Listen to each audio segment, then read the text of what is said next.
Today we're going to be talking about logical fallacies, in specific reductio ad absurdum and the slippery slope fallacy.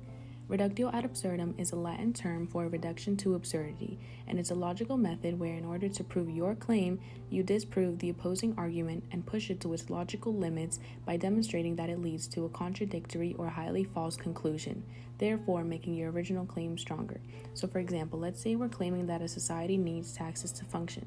With reductio ad absurdum, we can assume that the opposite of this claim would be that taxes should not be allowed because it's the government's way of taking our money.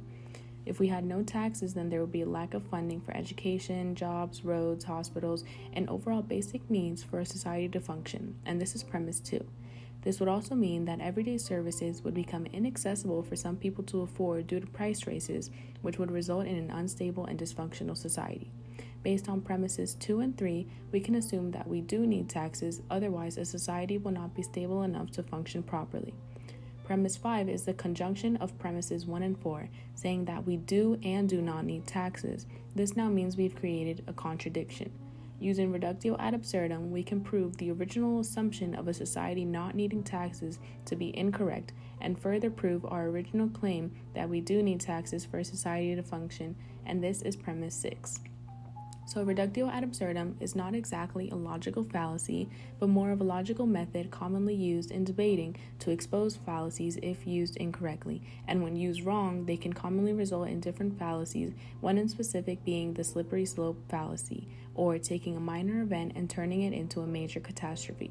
In this fallacy, someone argues that one small first step will automatically cause a chain of negative events to follow, basically exaggerating the consequences of an action without giving logical reasonings to explain how the chain of events came to be. For example, if someone is claiming that we should stop eating meat and all turn vegetarian, a person using a slippery slope fallacy will argue that if we stop eating meat, then we'll eventually stop using all animals for anything. So we'll refuse to wear clothes made from animals and eventually suffer from mental health as we will no longer be using them as companions. And before we know it, we'll all be fighting for animal rights and protesting to free them from zoos.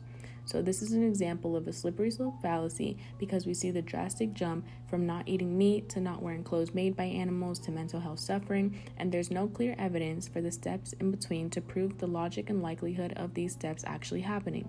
This constitutes a slippery slope fallacy. However, not all slippery slope arguments are fallacious. As long as you can prove a strong likelihood of logic and the steps leading to one another, then the argument will be valid.